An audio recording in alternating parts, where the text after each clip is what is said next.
Here is a beginner-level facilities manager quiz that covers space and workplace management, security management, and vendor and contractor management. Let's go. Question 1. What is the primary goal of space and workplace management in a facility? A. Maximizing workspace efficiency and employee productivity. B. Increasing workspace clutter. C. Reducing workspace availability. And D. Eliminating open space.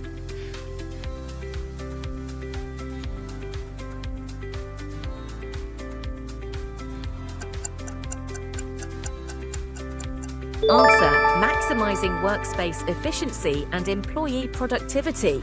Question 2. Which factor should be considered when designing a workplace layout? A. Random furniture placement. B. Only the manager's preference. C. Employee comfort and workflow efficiency. And D. Avoiding open collaboration areas.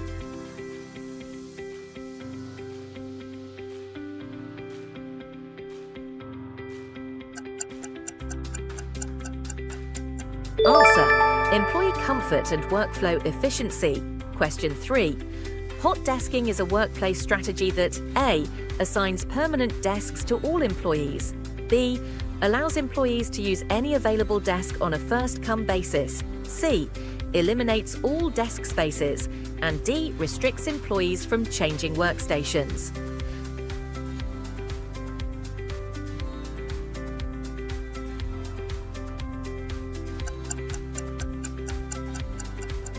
Answer: allows employees to use any available desk on a first-come basis.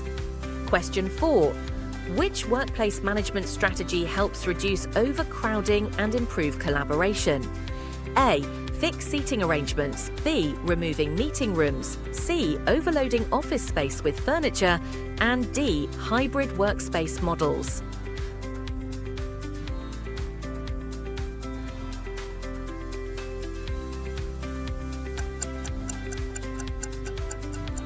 Answer: hybrid workspace models. Question 5. What is the key benefit of implementing ergonomic workspaces? A. Increased employee comfort and reduced workplace injuries. B. Decreased office aesthetics. C. Higher costs with no real benefit. And D. Limited seating options.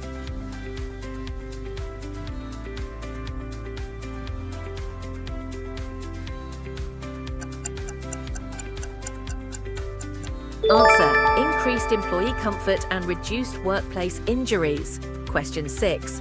What is the primary objective of security management in facility management? A. Only monitoring employees' activities. B.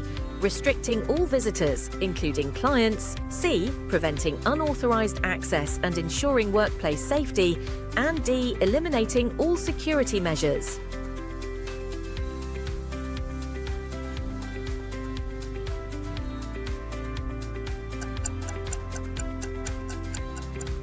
Answer: preventing unauthorized access and ensuring workplace safety.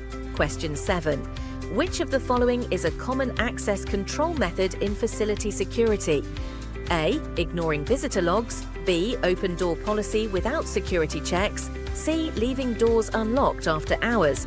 And D. Keycard entry systems.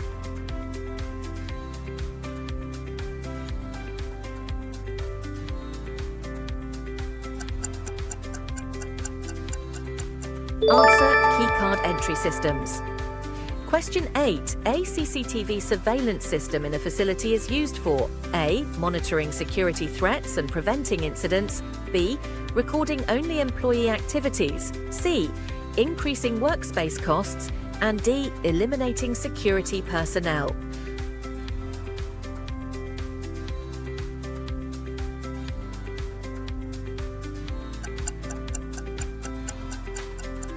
Answer: monitoring security threats and preventing incidents.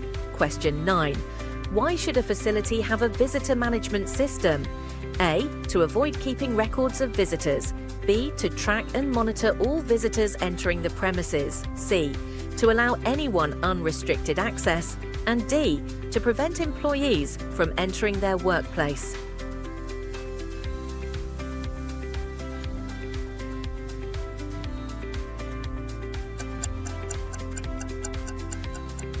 Answer: to track and monitor all visitors entering the premises. Question 10. What is a key emergency security measure in facility management? A. Delaying response to security threats. B. Keeping all exit doors locked at all times. C. Developing an evacuation plan and conducting regular drills. And D. Avoiding the use of emergency alarms.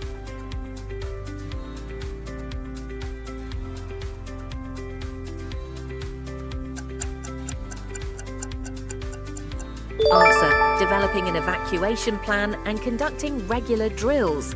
Congratulations on completing 10 questions. Let's move ahead. Question 11. What is the primary reason for hiring security personnel in facility management? A. To delay visitor entry. B. To increase company expenses. C. To monitor employees' daily activities. And D. To ensure a safe working environment and prevent unauthorized access.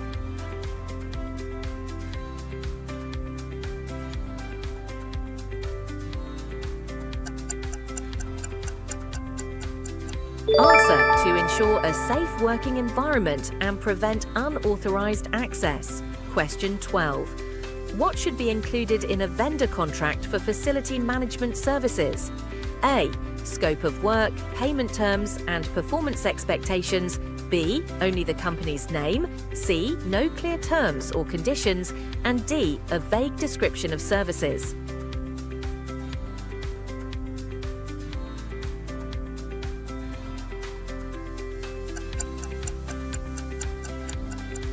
Answer: scope of work, payment terms, and performance expectations. Question 13. Which is a best practice for managing vendors and contractors? A. Hiring vendors without agreements. B. Regular performance evaluations and compliance checks. C. Avoiding communication with contractors. And D. Ignoring vendor service quality.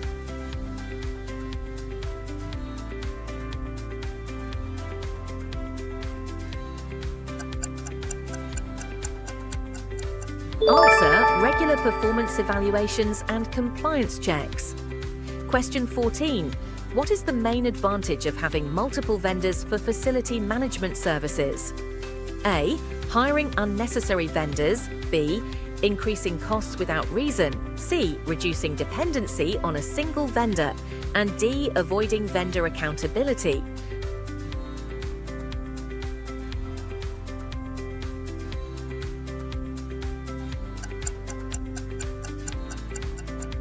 Answer: reducing dependency on a single vendor.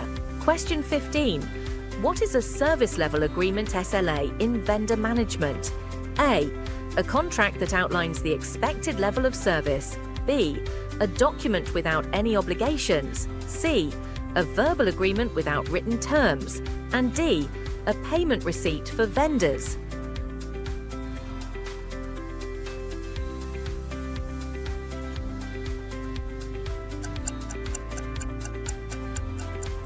Answer: a contract that outlines the expected level of service.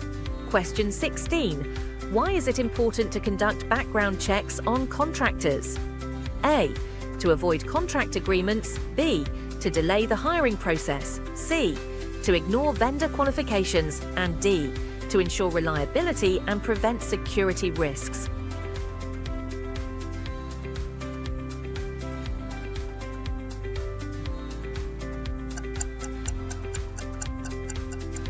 Answer: to ensure reliability and prevent security risks. Question 17. What is the key reason for negotiating contracts with vendors? A. To ensure fair pricing and service quality. B. To increase unnecessary expenses. C. To create vague agreements. And D. To avoid vendor commitments.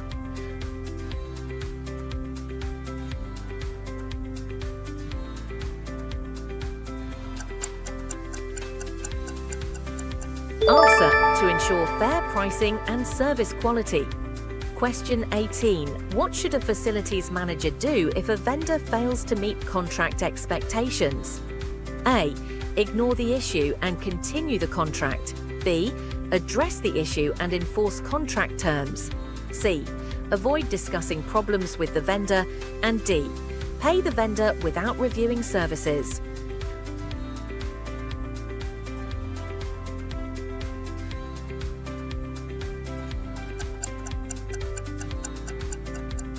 Answer: address the issue and enforce contract terms. Question 19. Which documents should facilities managers maintain for tracking vendor performance? A. Personal notes only. B. Irrelevant emails. C. Vendor performance report.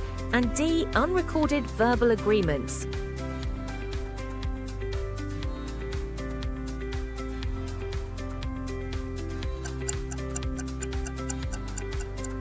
Answer: Vendor performance report. Question 20. What is the main benefit of contract renewal evaluations in vendor management? A. Ignoring service quality issues. B. Automatically renewing contracts without review. C. Avoiding discussions with vendors. And D. Assessing vendor performance before extending contracts.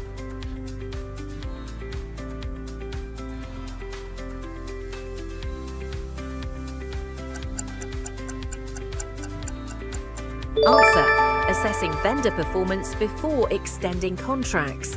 How many did you get right? Comment below and subscribe for more.